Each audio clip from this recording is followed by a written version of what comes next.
All right, we are live. Welcome everybody to Brain Milk, my podcast. I got Walter Rhein here. We got a good chat. I think right off the bat, we can't help but mention the Epstein kerfluffle going on. Pretty interesting news here. Happy Epstein Day, Epstein files getting release day to everybody who celebrates. Fingers crossed that this vote goes through. I think at like 4 p.m. is when Mike Johnson's going to swear in that Arizona Democrat.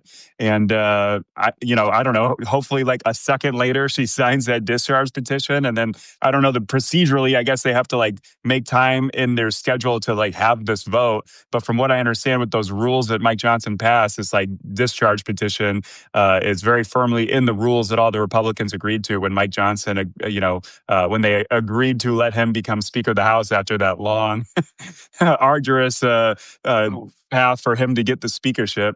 But what's your reactions to these breaking news that are probably going on right now as we're talking? Well, if you've been reading Ellie Leonard, she's been going through because a lot of this stuff has already been out there, and I've lamented the fact that we live in an era where there's not like the independent media like there used to be, and that's all by design. All the Yeah, small little reporters, like the era of Woodward and Bernstein is gone, and it's almost like okay, now there's nobody out there to check to see what's going on. So Ellie Leonard is one of the people who's just been going through the transcripts that have already been available, and there's so much damning information just in those. And so yeah, yeah, like another one have specific names, including the names of our president, has already been prominently featured in some of this stuff that's available. It, one theory that's been alive for a while is that a lot of what's going on, a lot of the shutdown, a lot of the fighting in the government is to hide these files, as if they keep thinking, because historically it's been the precedent. If you let something be forgotten for just a couple of days, the news cycle just forgets about it. No, yeah, even a yeah. gigantic scandal can be erased, and it feels like that's not going to be the case this time, fortunately. Well, fingers crossed. There's reports that Trump is personally calling Lauren Boebert and Nancy Mace right now, and who knows what he's like threatening or bribing them or attempting to bribe them with to change their vote. Now, I have heard also that like a lot of Republicans have kind of been like telling reporters like kind of like off the record or privately that there might be like just a cascade of Republican votes because if they get the votes to go through, a bunch of Republicans are not going to want to be like on the record for all of history with their legacies and their political careers of voting against this, especially if it's as bad as a lot of people are speculating. So hopefully Trump doesn't. I guess we'll notice if like Lauren Boebert's congressional district gets like some massive like $500 million bridge or some infrastructure project all of a sudden. We'll know why. you know. Yeah. Oh, we'll see what happens, and it's no, it's just so hard to predict. But I mean, and even like too, it makes me almost wonder if all this investment in AI is so that they can pretend that the videos that they have on file were all fake. Like to what extent does this corruption? And it's just like nobody's arrested those people, so there's no reason to think this trafficking empire isn't still in operation. And I keep saying things like when you write an executive order to repeal birthright citizenship, you deprive a whole generation of kids of the protection of a nation. And we spent all Yeah. this money on ICE, and they're separating parents from kids, and they're losing people. And the Ukraine, Yeah. there's the International Criminal Court has an arrest warrant for Putin for trafficking kids. The president met with him on U.S. Yeah. soil, Right. so it's just like it's ongoing. So yeah, something's got to happen. Yeah, it's nice to speculate, though. Do you think wouldn't it be nice if Trump was like not president in a month from now? Like if just the Whoa. those files come out and just like leak all of this crazy stuff that I mean, just public pressure, let alone like Republicans finally having their back to the wall of like truly defending all this stuff and looking the other way. Like surely if there's like a bunch of photos that come out of like Trump just with like a bunch of like naked teens, like I mean, can he be president? Should he be president? Like I mean. I wouldn't put it past Trump to like say, fuck it, you'll have to drag me out of the military or something, which I Yeah. control. But it is nice to imagine that finally, Mhm. and this is actually something I was thinking about because, Trump has been lucky because he commits all of his crimes like out in the open. Like he just admits to all of this like moral wrongdoing, just like with his truth Yeah. tweets and stuff. And like he goes into interviews and just, says things that like upset everything. His lawyers have been like carefully crafting and legal documents, kind of insulating him from any of the damage of the things he does. So because everything's out in the open, there's no smoking guns. But finally, this is like a smoking gun that Trump has spent like literally years at this point, keeping from coming out into the public and being disclosed. So, for whatever reason, the media and then just voters in general, it's like that smoking gun aspect of something that's being hidden up and covered up is like way more damning in the court of public opinion than all the things Trump openly admits to. So hopefully, Trump's approval ratings right now are kind of like tanking and like just plummeting. Yeah. So fingers crossed. You Well, oh, yeah, I mean, that's a wonder. I mean, if that happened, but I think too, we have to keep our eyes because I've been reading Virginia Giuffre's book, and she's just mentioning all the politicians from all over the world that were involved. There's high ranking Yeah, people in politics at all levels. There's bankers, there's right. professors. So it's just like, it's not just going to be the downfall of one guy. I mean, I think, and it's certainly the president is not going to be the guy who accepts being the scapegoat for this whole thing. If he's going to go down, Yeah. he's going to take the whole world with Hey, him, which actually I'm would cool be with good. that. Yeah, I think that And would be a nice cascade of events to happen. oh, we might see though just massive. I don't know. I mean, this is all wishful thinking. But I don't think they can Yeah, hold it in anymore because the corruption is so big. yeah, the And dam's I think breaking. we're seeing the breaking point. Yeah, the American people, a lot of this stuff, like we talk about racism, and people are able to kind of push that off to the and it's not right that they do that. But if you're living in your little kind of safety bubble, you can be delusional about, the injustices of the world. But when it comes to like children being brutally raped, I think that kind of gets us all at a core level that's different than a lot of the other Yeah, things. So it has the impact to maybe make some. Uh, we might be at a transformative era. We'll see, but we have to all keep talking. No matter what happens in the next few days, we have to keep demanding justice for the yeah. survivors. Now, I was thinking about this. It's kind of sad that, like, Democrats caved in, and we can talk about that briefly too. But it sure would be nice if, these emails dropped while the government was still shut down, and then while public opinion was still on Democrats' side over the shutdown in terms of blaming Republicans and Trump more. But it sure would be nice if Democrats could start just saying, "Hey, look, they're keeping the government closed to protect these pedophiles, these rapists, sex traffickers." So, once again, it's like Democrat. A lot of people have been saying that Yeah, Democrats never miss the opportunity to snatch defeat from the jaws of victory. And man, it sure would make for great yeah, politics if, and this is something that's annoying me. Like right now, it's like, especially when all the bad press came out about Democrats caving in and it's like, how about you distract and every Democrat in Congress goes out in front of the Capitol and just starts protesting, like doing a filibuster on live television outside the steps of the Congress, just saying, release the files now, seat that Arizona Democrat now. It's like, why are they so bad at yeah, communications and, like the kind of media war of public opinion? It's like, why are they not doing that right now? Why is TV not just filled with Democrats just straight up like stalling every aspect of government that they can until, the Epstein files finally get released? yeah. That comes from their adherence to decorum that is no Yeah. longer valid in our current Yeah. time, which is just. And again, we were kind of talking about like, if you're these gated community Democrats who have your health care because they get universal health care, right? Even though they complain Yeah. like universal health care is bad, they Yeah. get it, and it's, like, They get a fine lot for of them. socialist benefits in Congress, despite how much they say they hate Absolutely. socialism. And I keep saying it's like, start saying, "Let's end socialism for the rich." Like, make that your Yeah, platform right. because it's like the rich get billions and billions and PPP loans and bailouts and subsidies, and they just get all this money. The only reason billionaires exist because the US government hands them billions of dollars. That's the whole platform. But you're right. I mean, we did see prior to the shutdown agreement being reached that Hakeem Jeffries came out and he's like, "They're running a pedophile protection plan." And then I see Yeah. just the president of Colombia, I think it was, who just said the same thing.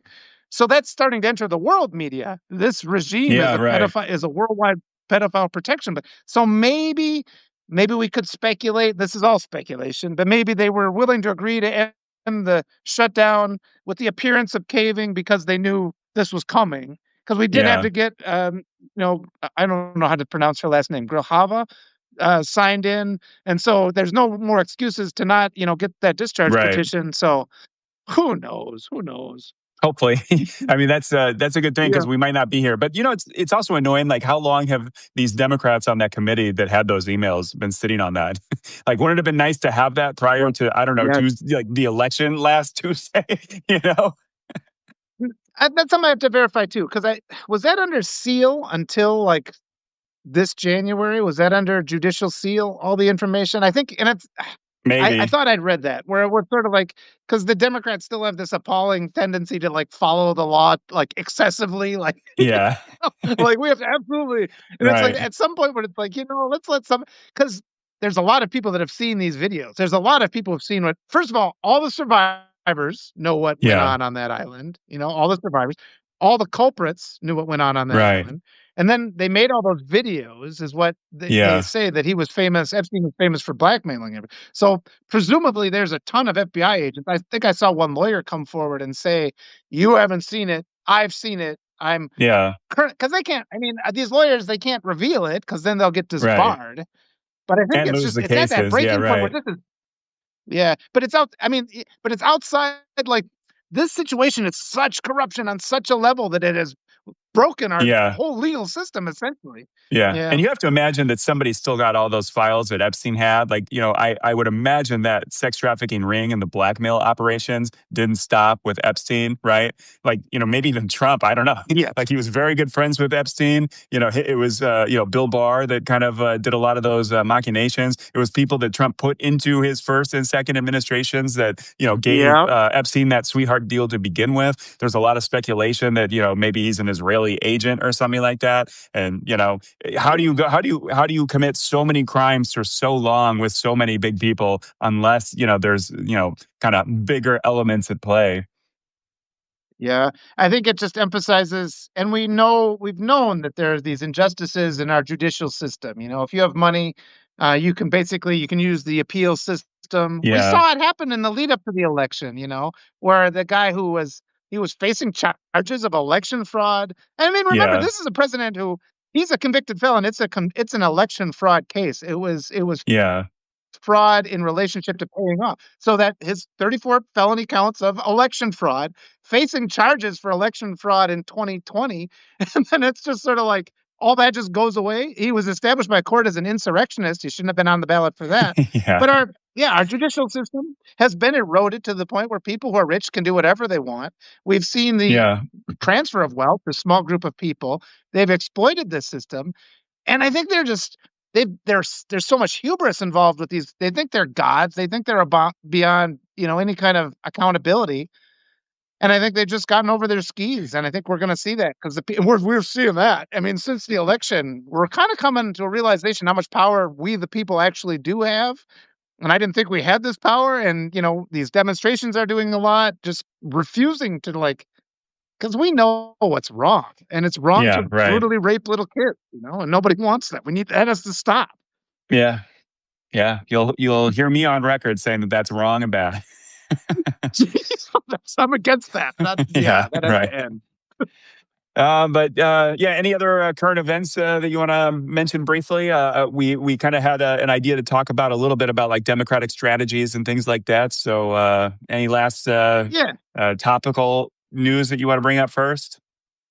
Yeah, I think what you were saying kind of segues into that because it's like, why are the Democrats? Because the Democrats could be doing more right now, exactly as you said, and they should be going out and using their platform to just kind of push this because this is, Yeah, the other side is doing, and just like the messaging, and there's just this messaging gap, like the right wing messaging is so powerful and constant in the form of yeah, bots.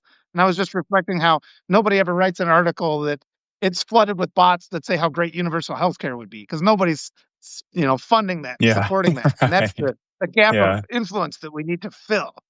Yeah.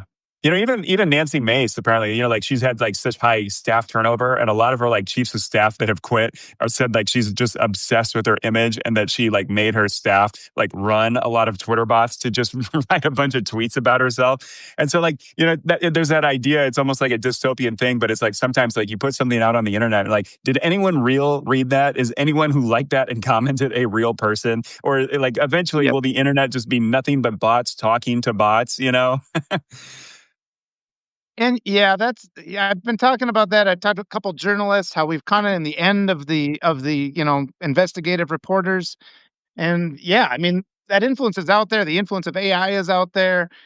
And think people are slowly waking up to the fact of like social media does not represent our reality. The people on there are not real human beings, but it has already cost us a couple elections. I gotta go put the dog out. He's so I'll have to leave you for 1 second. Okay, gotcha. Well, thanks for tuning in, everybody. We're going to start talking about a little bit more of the political aspects of the Democratic Party and maybe some lessons from last Tuesday's election. We kind of have me and Walter kind of have not necessarily disagreement, but just kind of different topics to bring up about like what Democrats maybe should be doing or what would make for a happier midterm election next November. So you wanna start off with what you were talking about? Yeah, sorry about that. My poor guy. He was over there and was like distracting me. He's like, beep, beep, beep. I've got a bell set up so the dog can do that.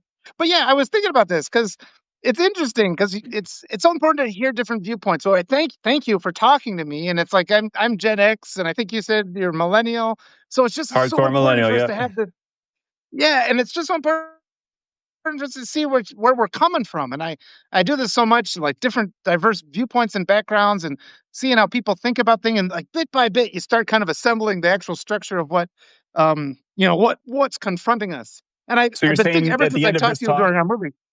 you're saying at the end of this talk, we'll solve all of the Democrats' problems, and we'll have a great midterm.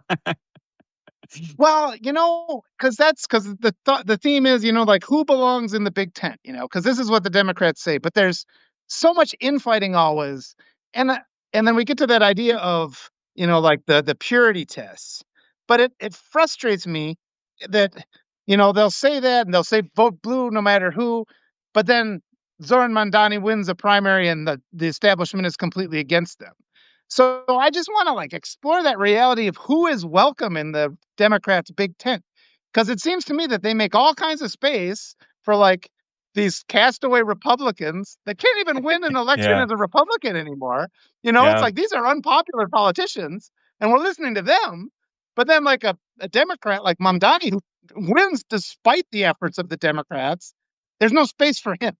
So that's kind of like the area I'm at and what the reality is versus what the narrative is, which gets back to that bot thing we were talking about because it's hard to sort through and figure out who our true allies are.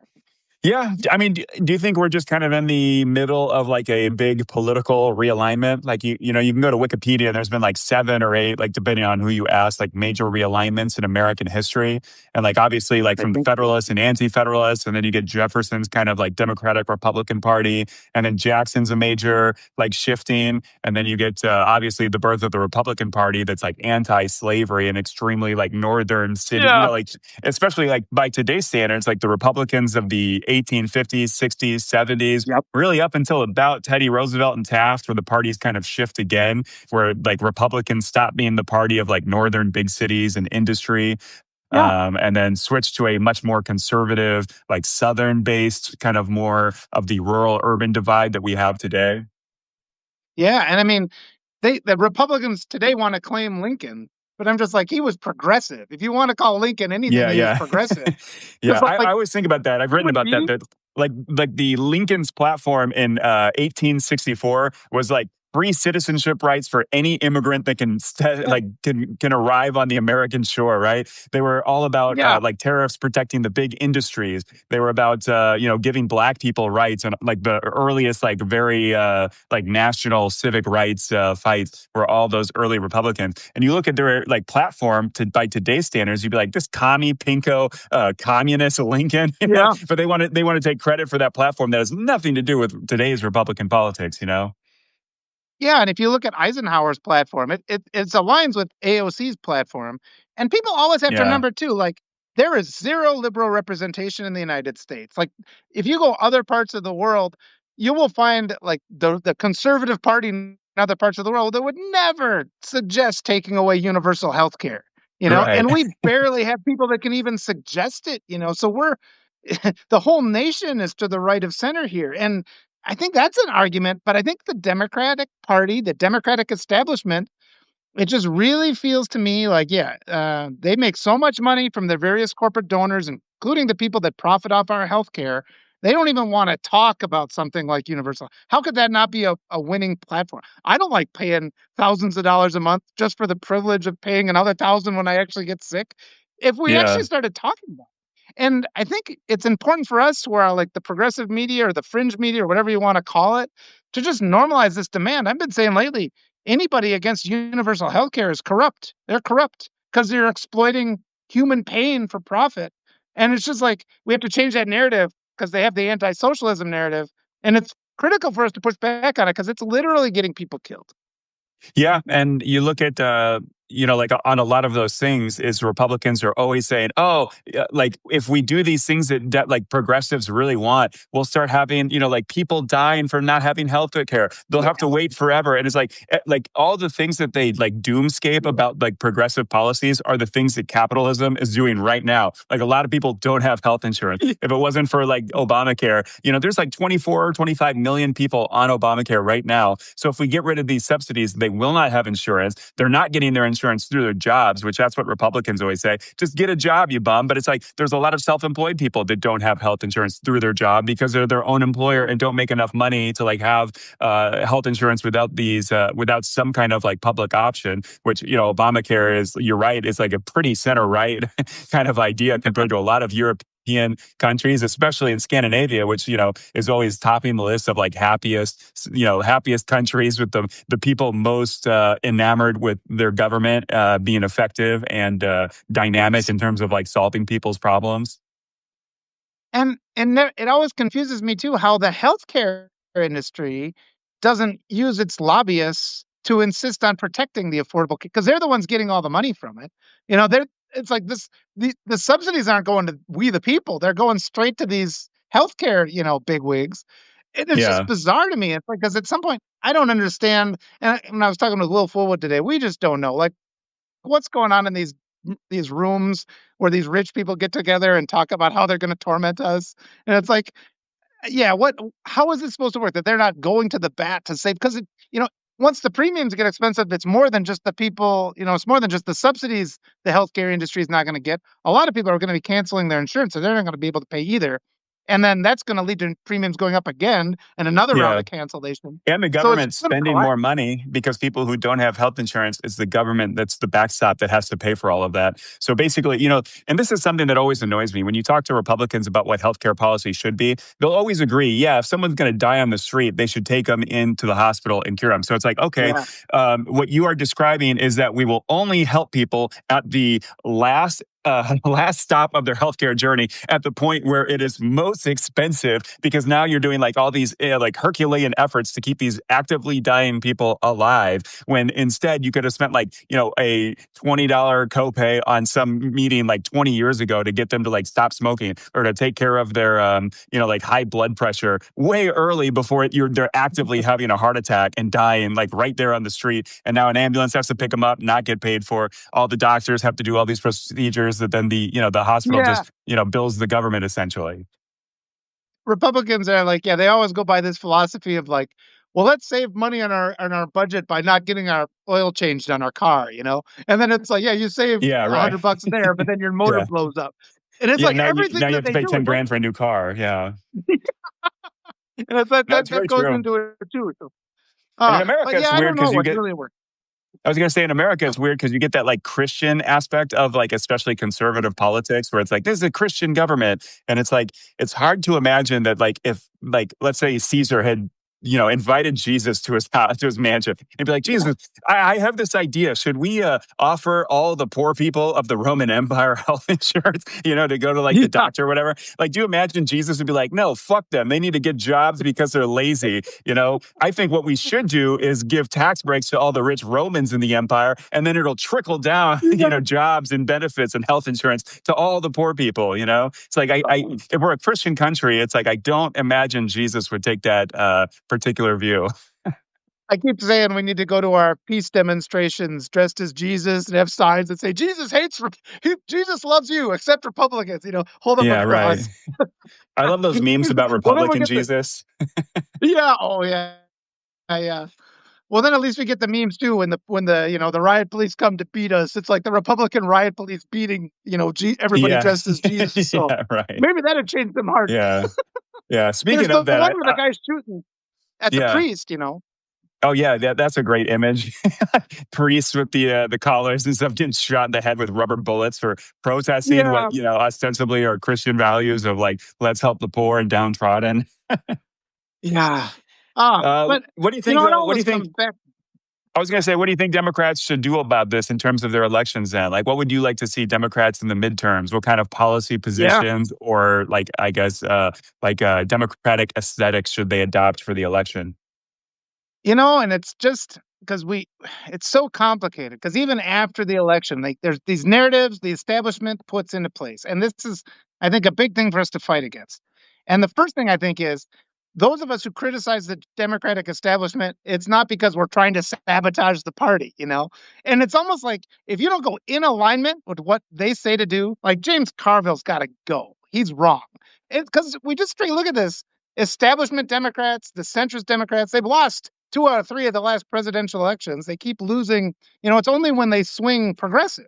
So, number one, I guess, is that their lie of we can't go too far left, which means they always surrender territory farther and farther to the right. Yeah. And I think that's been proven again and again and again that it's a lie.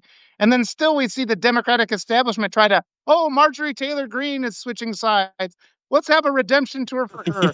Adam Kinzinger is changing sides. Let's have Yeah. a redemption tour for him. Liz Cheney's switched. She's among us now. And you got other people like, what the fuck? Those people, all they've done in their whole career is work against us. They're not part of, they can just retire and we'll bring in new voices that actually work for us. So I think that's kind of my central perspective. No, I mean, I'll admit, like when Kamala Harris was running for president in 2024, Oh, I thought that was probably a good idea to campaign, and maybe not do as much as she did with like Adam Kinzinger and Liz Cheney, but like I did think that was a good strategy. I thought it would give a permission structure for a lot of Republicans to hold their noses and finally vote for Democrat because they, I don't know, are patriotic to the Constitution and don't want a convicted felon and insurrectionist to become president again. But I was wrong about that. Like, it didn't really sway that many votes. And to your point, it's like 8 million Biden voters didn't vote for Kamala Harris, so it kind of like destroyed the enthusiasm quite a bit. Now, some of that, obviously, I would say, racism and sexism definitely played mhm. a larger than 0% effect on changing the electorate. I think. And I think a good Yeah. example too of this is like, these mainstream Democrats that poll test everything. They have all the groups that they have to do the land acknowledgments. They have to include like 70 groups of people on every answer. And everything comes across as just incredibly inauthentic because they're not a real person just reacting to things. They're hedging everything they say with some kind of like, giant, like let's address everything in every single answer that we give, and then everyone checks out. And I talked about this on that podcast I did with Adrian Polk, but so sorry if it's repetitive if people will listen to that too. But the idea that um, oh crap, I guess I lost my train of thought there. But I think it comes to, oh yeah, this is what I was going to say is like the idea that so much of the election really came down to like who will be better on a 3-hour podcast with Joe Rogan, Trump or Kamala Harris. And obviously Trump is better because he's a moron and doesn't know much, so he can get right on that like uneducated level with Joe Rogan. But also Trump just says anything that comes to his head, and people mistake that authenticity for like leadership, which in terms of Trump is not a good idea because he's a village idiot who doesn't know anything and frankly doesn't care about anything if it's not like plated in gold and or telling him Yeah. he's a genius, the biggest deal maker that ever lived in this universe. You know what I mean? So it's like Yeah. Democrats Yeah. do have this problem where they're trying so hard to be everything for everybody that, it's like that idea of Bill Clinton with the Sister Soldier moment. At some point, you got to tell some part of your electorate, fuck no, shut the fuck up. I'm trying to win an election in the entire country, be president for everybody. And I don't know. Any reactions Yeah. to that? Well, you made one word you said, permission structure. I thought that was a really good comment. And yeah, I mean, during the election, I saw it with Cheney, and that my feeling was I didn't like it. But then I'm like, intellectually, then I'm like, like just what you said, maybe if that makes a few people come to the other side. But I think that's the fundamental problem with the Democrats is that they don't even try for the people that don't vote at all. And we this drops out of there's no accountability ever for people like Carville. I was reflecting how there's been a lot of people with Kamala Harris. Carville come out. He's like, nobody wants to hear from Kamala Harris. And I'm like, I want to hear from her. But then I'm like, did they ever do that for Hillary Clinton when she lost? Where they're like, nobody wants to hear from, like, she's allowed to remain a I think political people figure, did but that the to Hillary. establishment, My a memory few is people did. everyone. Yeah, my memory is everyone who's like Hillary Clinton, shut the fuck up, get out of Yeah. politics. Like you just lost to Trump. You're like that. That third way Democrats, where you're basically, obviously Bill Clinton is the one who.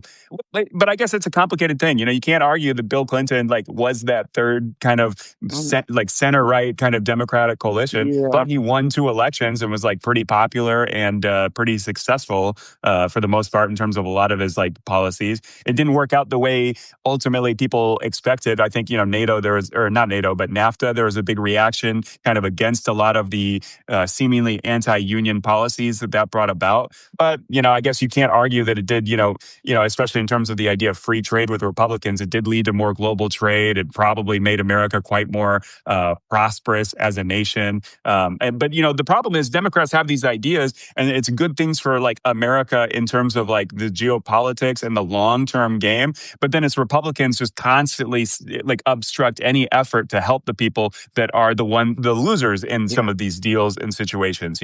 Republicans like just fight against any aspect to give the people who lose their jobs or lose their insurance from any other big plan that Democrats do. It kind of Yeah. it kind of sucks. And then Democrats do the big thing. It's pretty substantial structural change. But then obviously there's some losers that will get hurt by it. But then our government just doesn't react to that and help them. And part of it is just Republicans don't want the government to exist, don't want the government to have any money, don't want the government to tax people to raise money to solve any of these problems. So Democrats kind of get fucked on like both ends of that.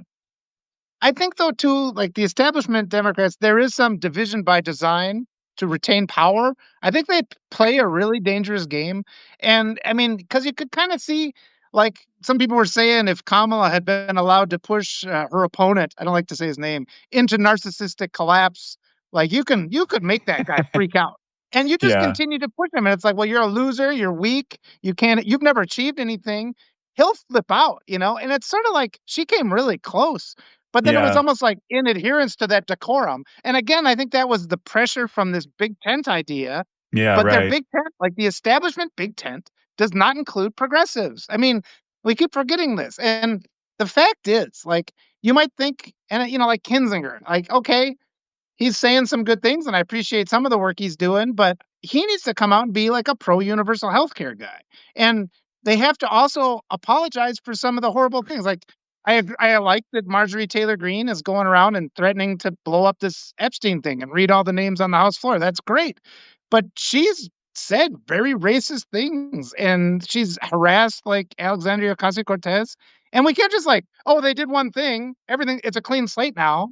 Because even though, I'm always gonna vote for the Democratic candidate, and I try to have to put my mind in the place of some people where they're just like, "I'm not gonna vote for anybody." And we just have to accept we can't shame those people that aren't gonna vote because there's nobody that doesn't represent them, right? And too often it's like, "You guys better wake the fuck up. You better get involved."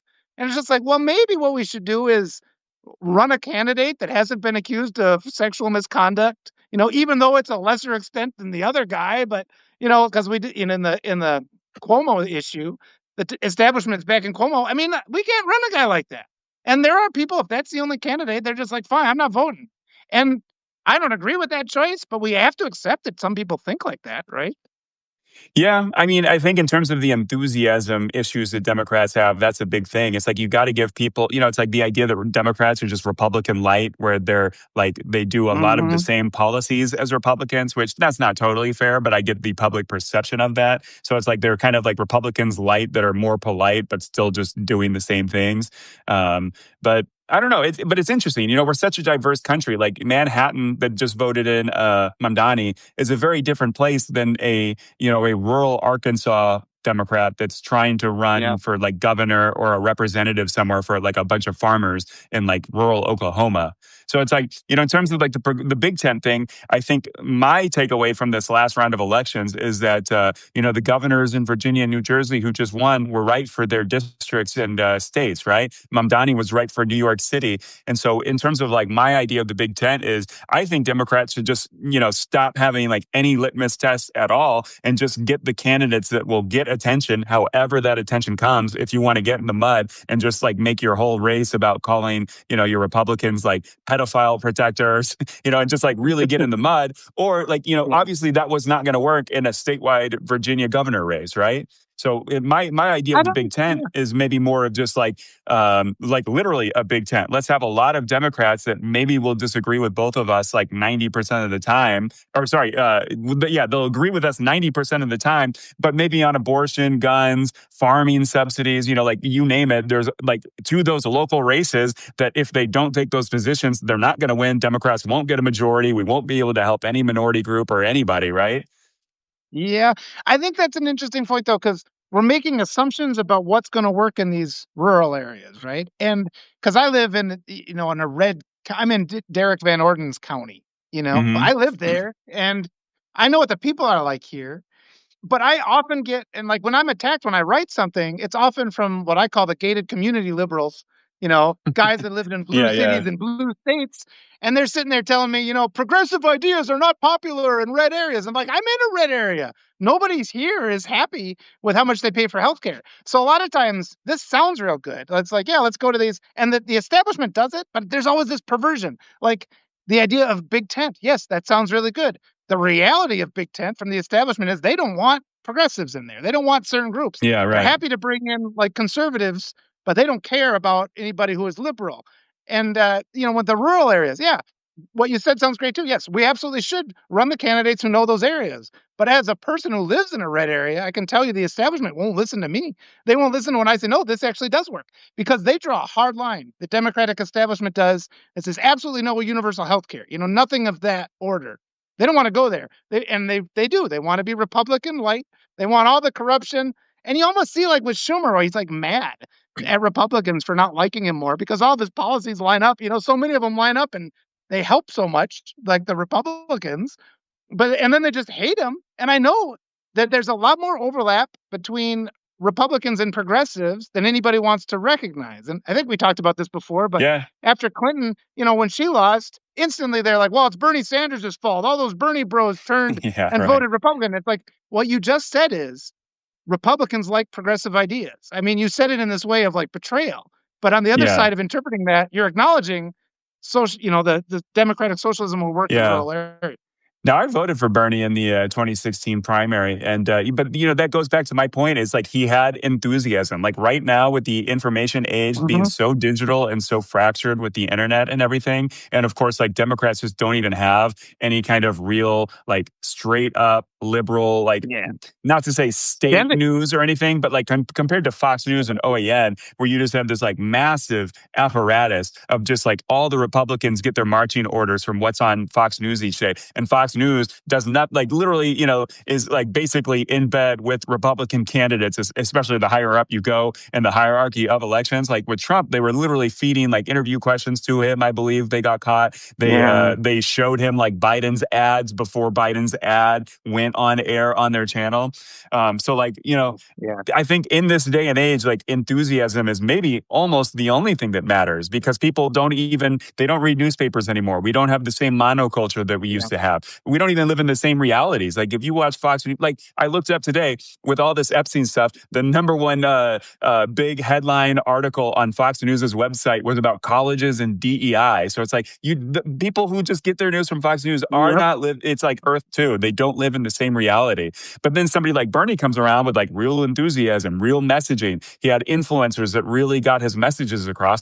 And like, I mean, you like tons of Republicans and conservatives were interviewed. Like, I like Bernie. I'd vote for Bernie because I trust him, because he's authentic, because he says what, he believes. And even that like socialism idea, like literally no one has done more than Bernie Sanders in the last like generation of politics to make a lot of these. And even Bernie is like still like relatively, center right compared to a lot of European countries. Mhm. Like you were saying Mhm. earlier, like, Republicans in Denmark and Sweden are not like calling for ending all healthcare subsidies for their people. Like that would be ridiculous. A non-starter. It would get them all kicked out of office immediately, you know?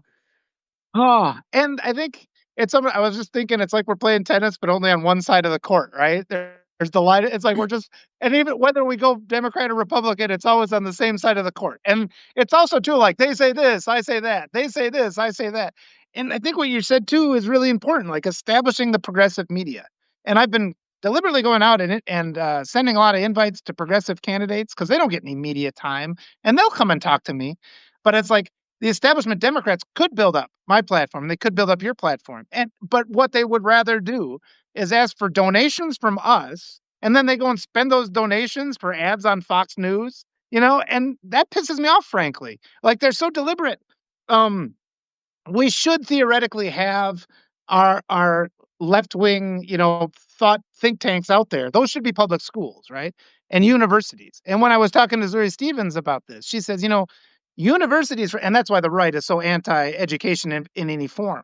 But Zuri says, a lot of these people they go from like a rural town. This is true of me. The first time you're actually exposed to new ideas and new thinking and new way of doing things and humanizing other people is when you go Yeah. to university. And so then the right, they have these, like the whatever the thing is called, America First that they run around, or Thought Leader USA. What's the one? I forget. But they go to the college campuses and they just lie and they undermine. They're trying to undermine the access to critical thinking. So that's an ongoing issue that has to be fixed too. Yeah, for sure. I mean, Democrats suck at the media, but I just don't know. I think about this a lot in terms of a Democratic Fox News. Like, it just can't happen. You're right. Like, people constantly blame CNN and MSNBC, but they have tons of conservatives and Republicans. And, that's how they kind of get their clicks when, like, the shouting matches on CNN, where you just get like that, like the pro Trump guy that just cannot ever admit one thing Trump did was maybe immoral or Yeah. unthoughtful, or mean. But, I don't think liberals even would want that. Like, crooked media has done that a little bit, but they're not giant. MSNBC kind of like when they started to kind of be a more liberal viewing thing, but it doesn't get the numbers or the money that Fox News does, because I think liberal people are just generally maybe more curious about the world, and they're not prone to just being told everything they want to hear in the same way that like Fox News has kind of perfected that like Pavlovian kind of government Yeah. or sorry, media reaction to everything with a very I mean, Roger Ailes is like on record basically saying like he started Fox News specifically to, undo the liberal bias or whatever, because like a lot of objective facts Never tend to happened. unfortunately have that liberal bias, and it goes down to the idea too that like Republicans, every time there's an issue that directly affects their life, they miraculously come around to the liberal perspective on it when they have a little bit of empathy, because it finally something actually affects them, whether it's John McCain and Torch, or like women, and it's like Nancy Mace and Lauren Boebert and Marjorie Taylor Greene now voting with the Epstein stuff because of, I think Nancy Mace says she's been sexually assaulted before. It's like, Yeah. wow, the thing that affects your life, now you're taking the kind of liberal perspective on it, because otherwise you're just allowed to just ignore the fact that other people, like liberals, have empathy on some of these issues and are willing to spend money or attention or government effort solving problems that maybe don't even affect their own lives. Yeah. And I think like where the funding comes from is another thing, because people get into this assumption. It's like, well, the media is the way the media is because it makes money. But it's sort of like it can't be profitable to lose a court case because of you said the wrong thing about the election, the voting machines, right? They have to pay eight Well, I hundred would say million for dollars. Fox News, it probably is. For them, that's probably just a cost of doing business, and take the You slap and know, lawsuit. Well, it's but at some point, because I noticed that I wrote this article years and years ago that was the most popular article ever written for this paper, and then they didn't want to publish the follow up. So it's just sort of like there's some evidence that they don't really care about profit. It's more about propagandizing the people. And if we used to have the fairness doctrine, and that was taken away, I think, during Reagan. And so then you're just seeing this like media being used as a propaganda tool. We've seen these conglomerates buy up all the small papers, so local reporters are no longer able to be like, oh, so and such a politician met up with his mistress or whatever here. That's all just gone. We're just, and the only information we have access to these days, a lot of it is just of dubious origin. Maybe it's just completely AI invented. We're seeing AI articles all over the place. But the answer is, we just have to educate the public. I mean, we have to have some more media controls, clearly. The media can't just be a propaganda machine, but we also need a public that's educated enough to reject those propaganda things when they appear. But yeah, I just don't see much interest, like as you said, because the Democratic establishment doesn't seem willing to propose these ideas that would actually be winning ideas. They're essentially just, well, we're not them. And then it's like, well, what are you then? Is as far as they'll Yeah. go. But don't you think we're kind of getting into that more kind of diverse media ecosystem now? I mean, like even like Twitter kind of falling apart. There's way more Twitter competitors with Threads and Blue Sky. Substack has blown up really, Yeah. really big. It might be like the fastest growing one in terms of like the more kind of traditional and like professional kind of media class. But like, like we both have channels that people Yep. are listening to. Like more people than ever before are able to start shows. I mean, it'll be, the ceiling is lower because it's so fractured, but are we just kind of in the early stages of a more kind of like Goldilocks media ecosystem where more people have voices and more people can get their messages across? Or is it Yep. worse, whereas everything's so siloed, it's just more and more like we're only in these weird little rabbit holes of our own algorithmic making that, we're just getting further and further from living in the same world anymore? Well, no, I think definitely. I think the people, and again, that the will of the people. I think people are looking. They're fed up with it. They're fed up with being told the same old lies, and we're finding a way to make our audience here. But at the same time, there's always going to be these malicious forces that put out the fire so that they have complete narrative control. So they're going to deliberately oppose us and make it impossible for us to have conversations like this. But I've also seen too, and what really disturbs me lately over the last couple weeks, and I think there's just as much because we all know that there's bot influence where I'll write an article and I'll just get 1,000 people telling me just awful insults and all these things, and they're trying to Do you get a lot of influence the insults? public perception. What's that? Do you get a lot of insults and like kind of like negative comments? Yeah, my some of my articles are aggregated on conservative platforms, and those are the place where I'll just get thousands of clearly false comments. But what I've noticed over time is I feel as if there is also a different type of bot that is designed to sow the seeds of division between otherwise like-minded people. When they start in with these, and they're different because they're not insults, but they'll use like a bunch of kind of they try to sway you with like 50-cent words, like academic sounding. And I think a lot of people will read that and be like, "Oh, that sounds smart, so that must be smart." Whereas I'm just stubborn and I'm just like, "That word doesn't mean that. What the heck is that?" And I found myself on more than one occasion checking these profiles, checking the other things that they say. And it's like, this claims to have 2,000 followers, but these aren't real people here. Oh So yeah, there's yeah, like for sure. there's these malicious entities there, and they divide us, and they emphasize because so much of what we talk about, like, it can be taken both ways, like the word like big tent. There's ways where you can look at that and it's like, that's a really good concept, but there's ways we can look at it and it's like, well, that doesn't make any sense at all. So I think a first effort is just like, let's just make universal healthcare our rallying cry. That it's gonna make it easier. It's like, let's bring the cost of groceries down, and then you see there's a lot more people who are allies. Because when we're talking about abstract concepts like, well, you know, progressive or democratic socialism won't work in red areas, that doesn't even mean anything. Tell me the specific programs you want to implement. And then I think we start to have more unity. But it's deliberate and it's both the establishment Democrats and the MAGA that does that. Yeah, that's a good point. I mean, I think especially like that candidate in Maine, the oyster farmer dude, like I think like really kind of democratic socialists are you're probably right that like in very rural areas, they probably have way more in common with like democratic socialist candidates who are like kind of like fuck both parties and let's do things that actually help people. I think that gets way more traction than just a Democrat that's got a D next to his name that's not really offering anything new, but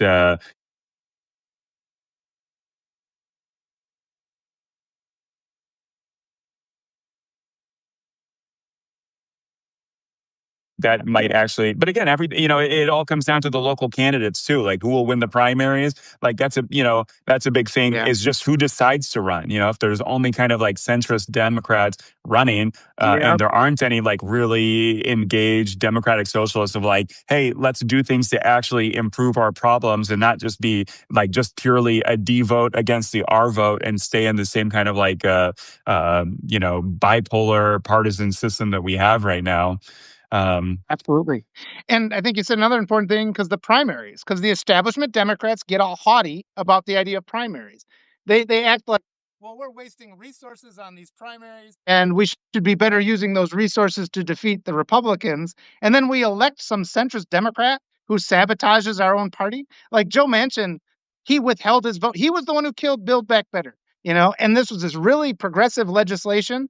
Had that passed, maybe our inflation rate would have dropped at much faster than it did. Maybe that Yeah. would have been a cakewalk in for us to get, and we never even talk about that. It's just sort of like, well, and then Manchin didn't even run again. So what has he got to lose? Vote for some progressive stuff. Vote for stuff that actually helps people.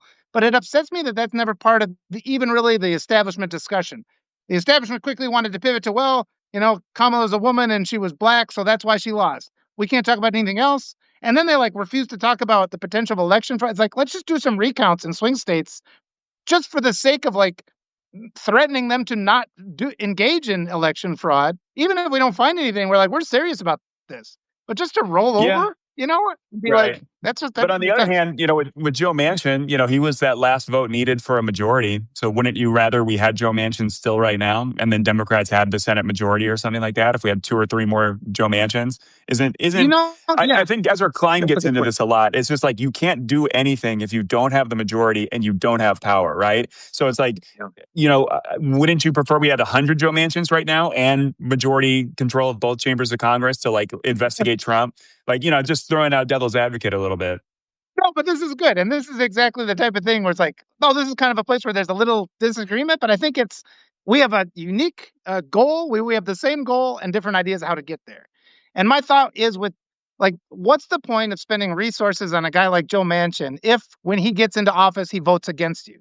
And how many people does it alienate? And then it's like, maybe somebody else could win because to get him in there, the establishment deliberately suppresses, like the more progressive Democrats who and then they blame progressive Democrats whenever they lose. Oh, we lost because of that. It's like, no, it's because your centrist policies are not popular. And it's been shown again and again and again. I mean, Obama got in and he was much more of a moderate actual politician, but just the promise of Obama was like extremely progressive. And Biden ran on a much more progressive platform than Hillary. And it is frustrating when we talk about how much of this is sexism and how much of it is racism, and all that's valid. But at the same time, this insistence, this reluctance to even say, eh, it's like, let's support a couple more. Like they spend money. It's like they spend money to oppose AOC and they spend money to oppose Mamdani. And where's the argument about like, wouldn't that money be better spent trying to win a red district than to prevent a progressive from getting in? But I mean, your point is right. I mean, he did eventually sign the infrastructure bill, and Yeah. he signed a I couple mean, other things. because like right now, it's like hard to imagine West Virginia will ever elect a Democrat again, like in at least a generation, right? But Joe Manchin won by 3% of the vote in 2018, and in a time when Trump won the state both times by like plus 30, like R plus 38 or something like that. But I had this thought, maybe I was wondering what you think about this. Almost like I feel like Democrats almost should do more of a states' rights things with their candidates in terms of like, I think Democrats spend so much effort doing things that are unpopular in a lot of states and districts with, kind of the litmus testing, the kind of criticism about the groups and all of that, that basically Democrats are just like losing elections because when they get into power, they do so many things that are unpopular in so many areas that I wonder if maybe, it's like, and this might be a good point to discuss. It's like in the 2020 election with all the people on stage and they're like, raise your hands if you would approve the government spending money to give like people, like illegal immigrants in prison, transgender sex operations. And they, because of the litmus test, they all had to raise their hands. A couple of them were a little slow to do it, but it's just like, that is such an unpopular position that affects, like, come on, illegal immigrants in prison who want to become transgender. Like that is such a niche thing that has to affect like 0.0 something percent of the population. But then like Democrats nationally lose because all Republican campaign ads are about that. It's all about the transports. And I'm not saying throw trans people under the bus because I perfectly respect trans people. They should have the same rights as everybody. But I think Democrats taking the states' rights things of just more Democrats should be like, I don't give a fuck about that issue. I'm not going to answer it. I like trans people. I will not give money to give like illegal immigrants in prison sex changes. And I think kind of more Democrats should get rid of the that kind of litmus test idea of I have to have the perfect opinion that's been poll tested on every single issue. And then part of that, I think Democratic voters are getting a little bit better about this. But when you get like I notice this all the time on social media like Stephen King made one bad joke, right? And then everyone's like, Stephen King is trash. I always hated him. He Yeah. was always the worst. And it's like all these people that if you looked up Twitter and like all of their tweets, they'd be retweeting Stephen King for literally probably like 20 years or like 20 Yeah. years at this point or whatever, 15 years, however Twitter's been around. But the idea that so many Democrats want to just kick out anybody of the tent for one minor transgression is so frustrating. And I notice this all the time. And I think more and more, it's like the boy who cried wolf a little bit. A lot of those Democratic attacks, not even really Democratic attacks, it's like those kind of like hyper woke, like lynch mobs that you see online that want to just cast everybody out and call them worse than Hitler for like some extreme minor microaggression. Like that is so annoying, and it just feeds into the Republican, campaign ads every time. Because now, and this kind of goes into like to play kind of devil's advocate with that, it's like the idea of like Democrats being socialists and communists. Like part of me is like Democrats will always be called that every single election, no matter if you're Pete Buttigieg or you're like, the corpse of Ho Chi Minh that got dug up and ran as a communist Democrat. Like no matter what Democrats do, they're going to get called communists and socialists. So why not actually do, progressive democratic socialist things that people will actually like and create that enthusiasm that helps get like, weird candidates and weird districts elected because of that enthusiasm thing. So I threw a lot there, but and Yeah. some of it's conflicting. But like it's like the world is very complex and nuanced, and like sometimes diametrically opposed ideas and positions are true in different places at the same time. Yeah, I'll do my best to answer that. There's a lot of good stuff. But I'll say, first of all, absolutely we have to protect transgender people. And I won't vote for the Democrats if they start surrendering any group of people. And I think that's a fair way to answer it. It's like Well, what if it's we not have even to protect all surrendering? people. What if more But Democrats see, were just see, like, I don't care. It's like somewhere there's a transgender swimmer like competing. Can't Democrats just be like, I don't care. That's that issue for that state or that district or that high school, and I, as a presidential aspirant, am not going to get in the weeds on some insanely niche issue that affects literally 100 people in one small town or something. yeah, it'll be even less than 100 because there's only like a couple athletes that even applies to. But Right, but I right. mean, we have to. I mean, we can't do anything that even gives the appearance that we're gonna. I think that's fundamental. We can't surrender anybody, and it's the first they came argument. We have to support all these people, and so if an argument like that is enough to lose an election, it shows just the complete lack of integrity of the people of the United States. If they're willing to surrender groups of people, and I think it's just a more powerful argument. And I think a lot of too, like this division is what you're talking about. It comes from the bots. I think they're establishment bots. They're trying to sink candidates. I think they give these because that question, the one about the in prisons and all this, there's like 6 layers to that question. You're talking about immigrants, you're talking about transgender people, you're talking about prison, you're talking about sex change surgery. There's like 6 things in that sentence Right. that are designed to trigger the right and make any answer, gonna make people angry. But we always have to say too, we have to be careful because sometimes an answer might be will get you one right-wing voter, but it's going to lose 100 left-wing voters. And I think we don't talk about that enough. So Well, what about the always moderate we have to moderate protect all independent people. voters though? I feel like the problem is that Democrats lose, like a solid, like especially those like transgender like ads. I think polls and studies show that they were pretty effective. And, that was like the most effective wedge issue for Republicans. Republicans are so good at wedge issues where they Yeah. they fool all their voters into forgetting how much Republicans are ruining their lives and livelihoods and just screwing them over and keeping their like super rural red areas like all on food stamps and all these things that they hate anyway. But what do you make of like the Ezra Klein comments about like the groups and a lot of like the kind of pushback of like where like the whole Democratic National Party needs to focus X amount of time on these issues that affect so few people? And in a way that's unpopular for independent, moderate voters who don't even Yeah. pay attention to politics, but then they just see the ads that, oh, here's Democrat. It's like the healthcare right now. How many Republicans right now are just like, this shutdown is because Democrats want to give illegal immigrants health insurance? It's wrong. It's a lie. Yeah. But it literally convinced a election winning number of moderate and independent voters that Democrats need to either stay out or vote Republican because they think Democrats have lost their minds a little bit, or they Well, don't react. Democrats have no relation to like real life for most people or something. this is a consequence of ineffective Democratic messaging. And if Democrats would just start saying we're for universal health care, we're for universal health care, protecting the rights of all the people, they can win these arguments, and they're just not doing it. I mean, Democrats try to leave it, like Republicans campaign 24 hours a day, 365 days a year, whether there's an election that year or not. You can find all of their hate right wing conservative radio propagandizing the population all the time. And then the Democrats think, well, we can just do like a hour and a half debate and change minds, change all that conditioning. And I think we just really need to establish it's like, yeah, they're telling things that are not true. And it's to the point like the Black Lives Matter protests were all peaceful. They didn't become violent until the Nazis showed up and started attacking them. That there's studies that show that.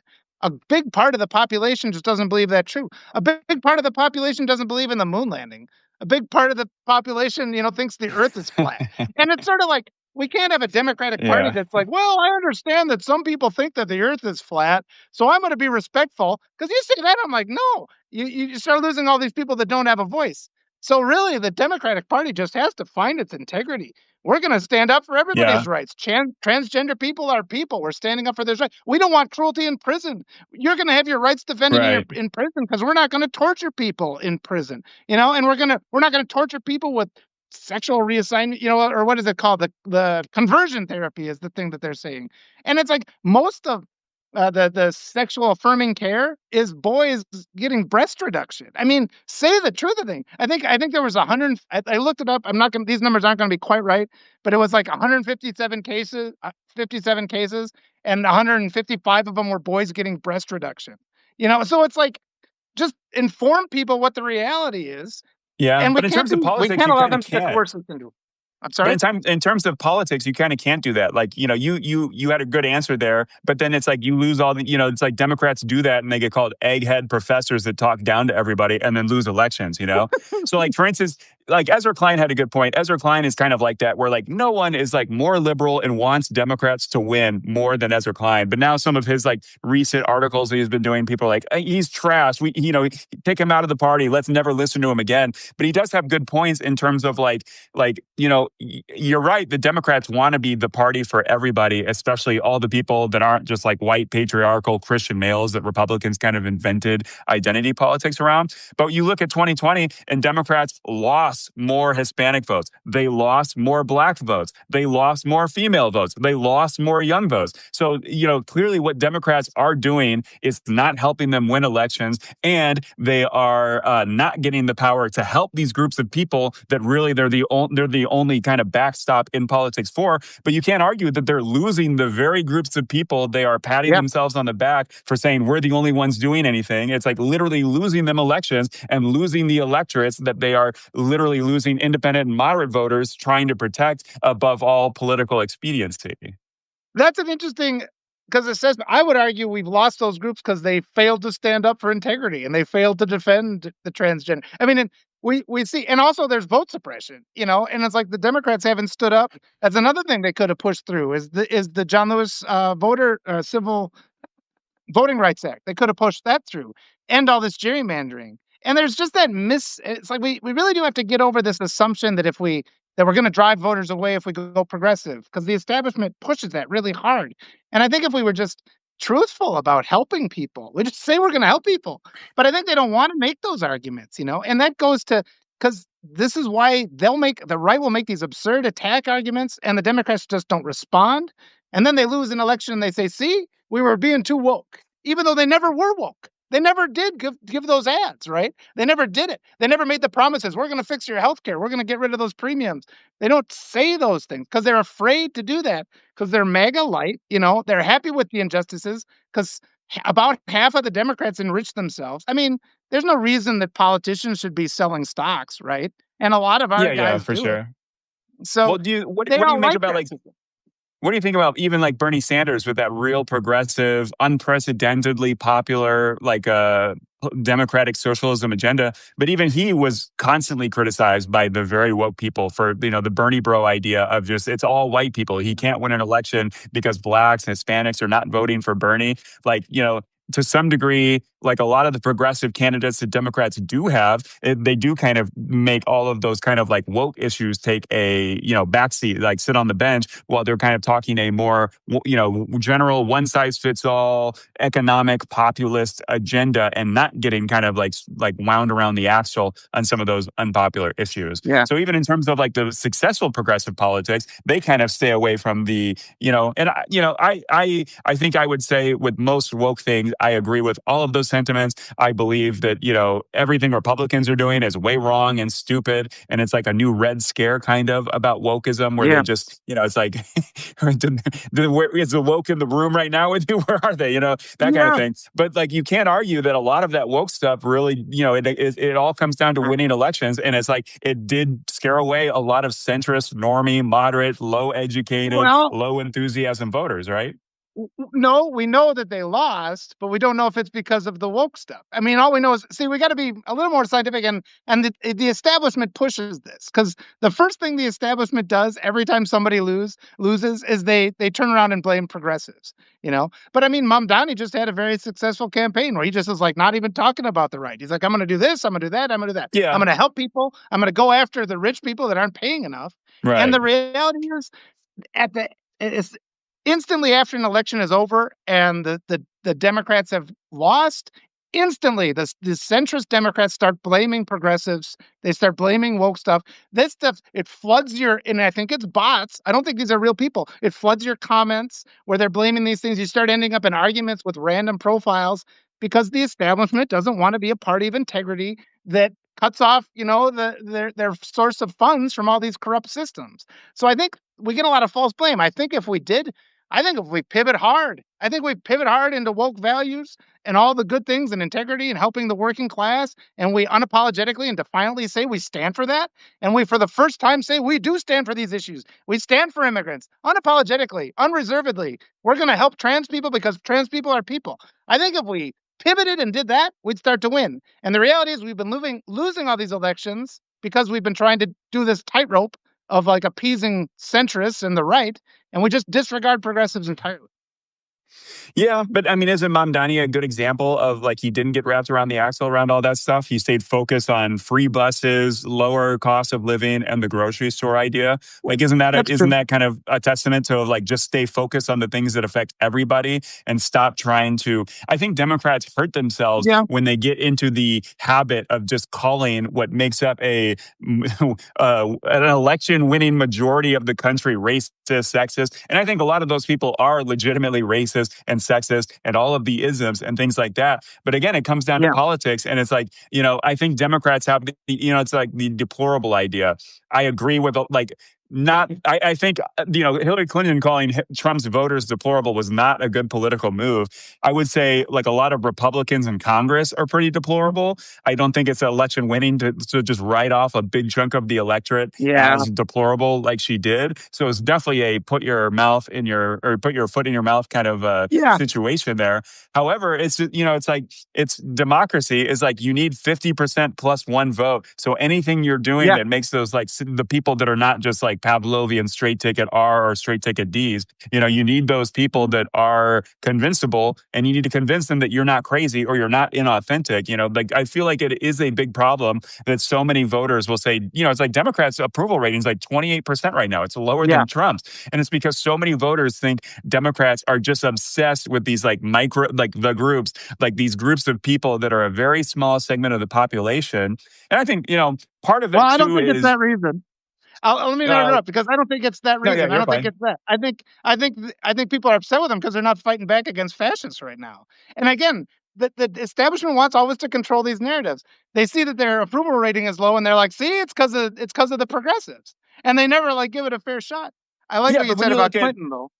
Yeah, Go- when you look at the Senate, though, like, like Chris Murphy, is he the Democratic establishment or is he relatively progressive? Like, go down the list of all, like, other than maybe like the 8 who just agreed to cave in. I would say maybe those are more of like the establishment Democrats. But like most Democratic senators and most Republican House or most Democratic House members are kind of people that, like, when you hear their campaign speeches, they probably talk a lot about the issues that you like, right? So, like, Yeah. to me, it is almost like the Democratic Party kind of becomes an abstract abstract thing because really the Democratic, like most Yeah. Democrats hate and Yep. campaign against the Democratic Party.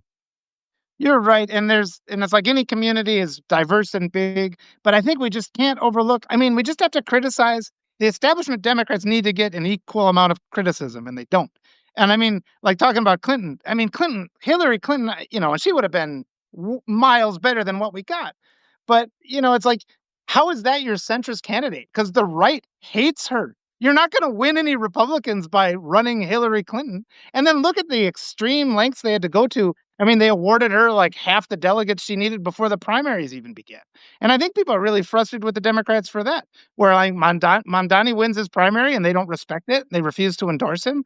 I mean, that kind of thing is really offensive. And that doesn't have to do with, like the woke argument. But I think, too, a lot of it is the establishment Democrats deliberately sabotage a lot of the progressive candidates and a lot of the false messaging where they kind of distracted. Because it seems like the establishment Democrats are pretty content to be on one side of the tennis court, like pop, pop, pop, pop, bouncing power back and forth with a fascist. And then when a progressive is like on the other side, starts getting attention, like, look at what we could have. Both the establishment and the Republicans start throwing mud at that person. And then we end up in this big mess where it's hard to kind of even sort through who's being honest and who isn't. And then on top of that, we got all the AI comments that who knows the Yeah. legitimacy of those. So it's No, confusing. what do you make of the Democratic strategy in a lot of like red states that's more and more is like, hey, let's find an independent that says he Yep. hates the fucking DNC and just Yep. give him all the money and not even do a Yep. primary of like establishment style Democrats and let's just have an independent who will hopefully caucus us with at the end or at least not be a fucking radical MAGA Yeah. idiot. You know? I love Like is that that a good idea. strategy? I love it. I love it because the Democrats don't even try to win red states, which is a problem because there's a lot of blue voters in red states who never get any representation. But I think the Yeah. establishment Democrats are going to quash that idea too because I think they see that as a threat to power. I think they don't have. I mean, they're refusing. These are smart people. Like the establishment Democrats, they're multimillionaires. They all had private tutors. They all went to Ivy League schools. And they're completely, you're telling me they're completely incapable of coming up with messaging that would win over the entire country when people are paying like these ridiculous healthcare premiums and they're going broke and there's no food and there's no jobs and everything's going to shit. They know how to fix this. They're deliberately, making it a mess. They want to be close to the vest so they retain their power. And they close off. I mean, they close off our primaries because they don't want working class people representing us. There's only millionaires in Congress, and people that have been in the seat for 100 years. So it's like all this is by design, all the control. And so, and I applaud you and I thank you so much for bringing me because it's like, yeah, we had at times there was like the appearance of a disagreement, and I spent the whole week thinking about it. I'm like, oh, Dash thinks this, and it's like I'm trying to figure out. And so it's like, and everything. I mean, the things you're saying make sense. It's like we're trying to look at these things, but we do have to be careful about maybe we could collect a voter here. We can't just focus on that. We have to say, oh, shoot, this voter made us lose 10 voters. So that's a net loss. And we have to like let's just commit to integrity. And prior to this election too, I mean, I've always been like, okay, I'm gonna just shut up. I'm gonna shut up and do what the establishment says because Yeah. maybe they know. And now I'm a Well, I think more 50-year-old candidate. man, so I'm just getting grumpy. And I'm just like, no, god damn it. I don't have that Yeah. much time left, so I'm gonna say the things I want and loud. Well, I think that's what more Democrats should do. I think we need more candidates just swinging for the fences, and especially in the Yeah. primaries. Like I thought about this even myself. Like I mean, obviously with the halfway post and all the shit I've written, like I feel like I'm pretty unelectable. But someday I think it Yeah. would be fun to run in a primary just to be like on a debate Yeah. stage and like just say the shit that I think, and Yes. Yes. maybe the ideas will go further than my candidacy will because I'll go nowhere. They'll pull up the shit I've written about like religion and God and and Yeah. random things that I've satirized. But I had this idea too. I was wondering, this is like kind of a pet idea that I've been having, but I feel like our partisan politics have gotten so much worse. And this will sound bad at first, but stay with me. But I feel like we should bring back pork barrel spending, right? You remember for like years there was like a big thing, all this pork barrel spending. They sent all these monies to like candidates or like representatives and senators states. But I feel like our politics have gotten worse since we stopped basically bribing senators and representatives with big money projects for their states to get them to vote the way like the party wants. So I think if like Yeah. we could have more legislation, if you could get random senators and be like, hey, that bridge you want in Cincinnati or whatever, Yeah. we'll give you $500 $1 million in this earmarked, like, amendment to this plan if you vote for it. And I think because we've gotten rid of all of that, unfortunately, that was like a maybe successful sausage making ugly process of how things got done. But in the 60s and 70s and 80s, like, America still built stuff and still did big things because of that. And some of it was just Yeah. bribing these representatives and senators for their votes. But at least the kind of pork barrel bribes were helping, like, some construction project or some subsidy that helps Yeah. their state or something like that. Any feedback on that? I'm not totally willing to die on that hill, but it's something that I've been playing around in my head a bit. That's why I mean, our politicians are corrupt. I mean, the amount of money that they're getting, the kickbacks, and because they all invest in the corporations, and then they Yeah, but now they basically, get that stuff personally. But at least this is like helping their constituents in a way of, like, what senator doesn't want a yeah, bridge that is really important to the economy of their local community that's named after them because they got it through by, like, sneaking in some pork barrel earmark and some yeah. random bill. You know what I mean? It could be though that they're because they well, it's interesting. I'm thinking about it because I mean, we got these billionaires who then just essentially buy these politicians. So maybe are we at a point where senators can't have their votes swayed by what would help the people? I mean, because they really are beholden to their oligarch who, funds everything Right. about them. So maybe, I mean, I think just the level of corruption is hard to even fathom right now. And it's been, Citizens United and corporations making, and then it's like you see politicians quitting office and then getting some, highly paid job after all these unfair things that they push through.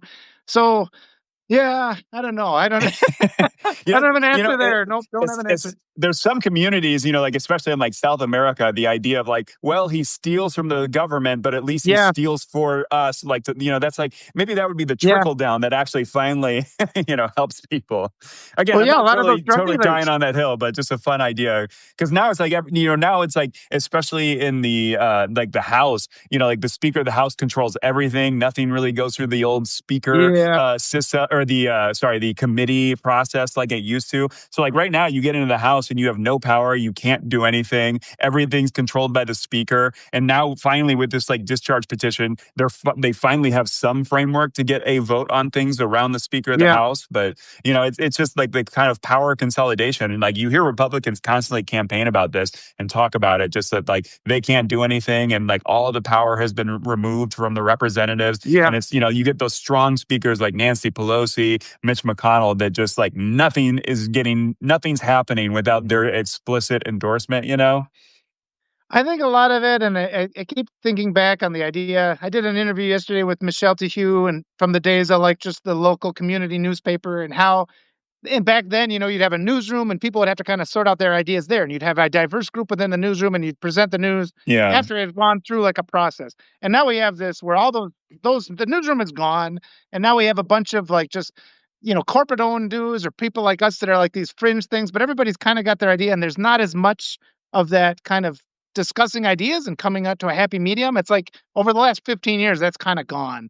And I think Right. that's a big part of why we're seeing this division. And then you add to it social media and the algorithms that promote hate content deliberately. They're inciting people. But I think Right. human beings do have I think Lincoln remains right when he's like, you can't fool all the people all the time. And I think the Yeah. power, I mean, people are leaving social media, they're fed up with it, and they're looking for other, just other narratives because it's like, it's the same thing. They keep passing the ball back and forth, but nothing really changes. So I think people are ready for something new. And the cherry on top of all that is the Epstein files, which might, we might see just a massive, a bunch of assets seized, like trillions of dollars of assets seized if this gets through. And it might require a lot more activism and deliberate action on our part. But I mean, losing's not an option. So I guess that's what we have to do, right? Yeah. Now, I had another idea too. I wish we could go back to the kind of like states as, like, like there used to be the idea like states were their own like private laboratories kind of for like Oh, yeah. national politics. But now everything is so national, you don't get any of that. And that's kind of what like the founding fathers intended when they thought, like, Washington was warning like no political parties. But it used to be like, people were from their states and they considered themselves like Virginians or Oklahomans or Missourians, like prior to even sometimes really being like Oh, an yeah. American. But it'd be nice too if, like, instead of having these like diametrically opposed Yeah. bipolar totally nationalist systems where if you're just a Republican, you kind of know how you're going to vote like on almost everything because that's just how our politics Yeah. are. But it would be nice if you kind of kicked more power to the states a little bit. And this kind of goes back to democratic strategies because like it's frustrating that things like Obamacare, they do these big sweeping things or they propose these big sweeping things to affect the entire country. But then a lot of states don't want it. It doesn't work. One size fits all policy doesn't really work. And then Yeah. Democrats lose elections, they lose all their power, and then they're back into the wilderness because they tried to help Yeah. people. But like, I wonder if it would. I mean, obviously, this is it's a little negative for Democrats to like stop worrying about like the Republicans, in red states that don't do anything for people to kind of kick them to the curb. But like, it sucks that so often Democrats get electorally punished for helping the very voters that elect the Yeah. most cynical, bomb throwing Republicans that obstruct everything Yeah. and don't want the government to exist. So it would be nice if you kind of got back to a little bit of like states actually having some like autonomy, and then it's like more you can see which ideas work or don't work. And there's plenty of like there's plenty of reasons that like Republicans have good ideas that maybe Democrats would be more akin to trying that work out in that kind of like states' rights, states as laboratories kind of idea. But I just hate how like Obamacare is the perfect example where like Yeah. it literally lost Democrats the entire Congress in 2010, right? This massive shift. And like now, fast forward 15 years, it was a good idea. 25 Yeah. million people who otherwise would not have health insurance have it. But it's like Democrats got punished for it. And then, a lot of like the insanity of our politics now is directly related to that Yeah. 2009, 2010 Obamacare fight, where Republicans really went off the rails and have never quite lived in reality the same ever since. Yeah, and I think that's the messaging fight. I mean, the Democrats just they don't convey, they don't educate the population, and they retreat from those fights too. I mean, the Yeah, more they are money we pussies could who dump into retreat from a education. fight. What's that? Yeah, Yeah, Democrats are pussies who back down constantly in the most annoying fashion, right? yeah, and just The recent accepting. caveman Yeah, on the government shutdown is a perfect example. yeah, and I think that's why people get frustrated, and it's by design because I think they're just content to have things be pretty bad, and they're Yeah. just content and never really working to make things better, and they just know that people are going to get frustrated with the Republicans and go back to the Democrats. But I mean, I think Biden actually got sabotaged by the Democratic Party. I think Kamala Harris was too, because they were way more progressive than we thought they would be. I mean, Biden, I get the impression he was like a nice old grandfather. He's like, yeah, let's have a good happy Christmas to everybody. And the establishment's like, ooh, because you just need a little taste of how much better our lives could be. And so they walk that fine line. They're like, we're not the Republicans, but then they don't offer anything. And it's like, and then when somebody does, then they get really nervous and sabotage their own candidates. And so I think that's why everybody's frustrated with the Democrats. But we'll see. I mean, I think, like you said at the beginning, this Epstein thing, the repercussions of that, I have no idea. And I mean, no, most of the time in my life, I've had kind of okay, I can predict this. Last year, I've had no idea what's going to happen. I have no idea at all. And I have no idea what's happening right now in the hour we've been talking. Any more Epstein emails just drop? Who knows? oh boy, yeah. Well, any last thoughts you wanna throw in? Anything you wanna shamelessly promote? Oh, no, I just wanna say I really appreciate you coming on. We had a couple, like a couple things we would said in that last, talk, and I'm just like, "Well, I don't really agree with that," but then I was thinking about it. I'm like, "Okay, what does he mean?" And so I just appreciate the opportunity to come out. This is a case of this is what disagree and still be friends should mean, and then we talk it through, and we're like, "Oh, now I totally understand what he meant." And I think we just live in this society that forces us to like react in a way that's not helpful. So I applaud you for chatting with me, and I learned a lot. I've learned a lot just even since I first proposed that we start having this conversation. 'Cause I've been thinking it over. So this has been a wonderful talk. Yeah, a Thank lot you. of food for thought for everybody. Yeah, I hope so. thanks everybody for listening. I guess I'll shamelessly promote my book. I write Oh, satire. I've got satire in the Trump years, satire in the Biden years. I got two versions of this of the last 8 years of my comedy. So if you like my work with the Halfway Post and what I write on Substack on the Halfway Cafe, check out those books. I've also got some poetry books you can buy on Amazon as nice. well. I'll Shameless have to look plug at those. over. Yeah. Hey, yeah, I think they're funny. They say write the book you want to read, and that's definitely what I Yep. did.